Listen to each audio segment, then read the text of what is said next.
রাজনৈতিক কর্মসূচি, একটি ভাড়া ফ্ল্যাট, একজন নারী নেত্রী। খুলনার এনসিপির সহযোগী সংগঠনের শীর্ষ নেতাকে গুলি করার ঘটনার নেপথ্যে উচ্চারিত হচ্ছে এই শব্দগুলো। শুরুতে উসমান হাদির হত্যাকাণ্ডের সঙ্গে মিল খোঁজার চেষ্টা হলেও কয়েক ঘন্টার মধ্যেই নাটকীয় মোড় নিয়েছে।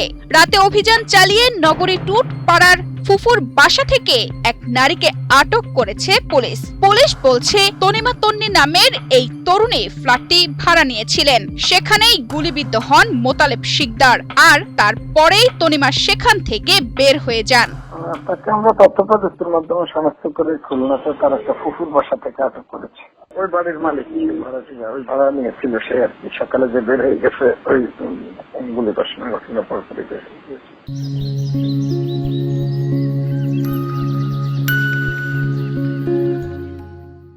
তনিমা তন্নি খুলনা জেলা যুব শক্তির যুগ্ম সদস্য সচিব, যদিও তার পরিচয় সম্পর্কে পুলিশ বিস্তারিত জানায়নি।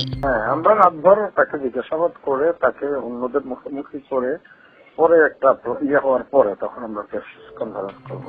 22 ডিসেম্বর সোমবার দুপুরে নগরীর সোনাডাঙ্গা এলাকায় একটি ফ্ল্যাটে গুলিবিদ্ধ হন এনসিপির সহযোগী সংগঠক জাতীয় শ্রমিক শক্তির খুলনা বিভাগীয় প্রধান মোতালেব শিকদার। তখন ওই ফ্ল্যাট থেকে উদ্ধার হয় গুলির খোসা, ইয়াবা, মদের খালি বোতল। আমরা দেখতে পাই যে সেখানে খুব বিশ্রী অবস্থা, এখানে রক্তের দাগ এবং মাদকের ছড়াছড়ি।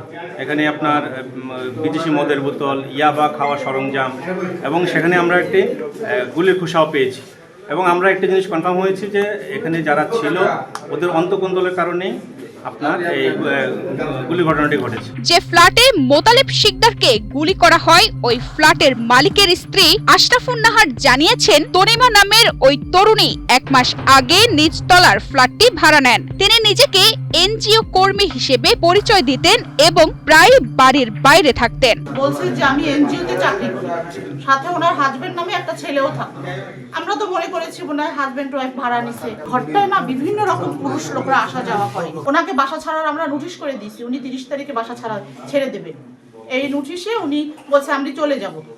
আজকে শুনি যে এই ঘটনা। মোতালেব শিকদারের গুলিটি ভাগ্যক্রমে মাথার পাশ কেটে বেরিয়ে যায়। গুরুতর আহত অবস্থায় তাকে ভর্তি করা হয় খুলনা মেডিকেল কলেজ হাসপাতালে। চিকিৎসকরা বলছেন তিনি আশঙ্কামুক্ত।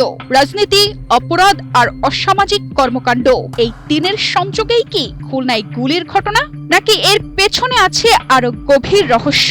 তদন্তের অপেক্ষায় খুলনাবাসী। তবে এখনো প্রশ্ন উঠছে, রাজনৈতিক নেতার উপস্থিতি এমন ফ্ল্যাটে কেন?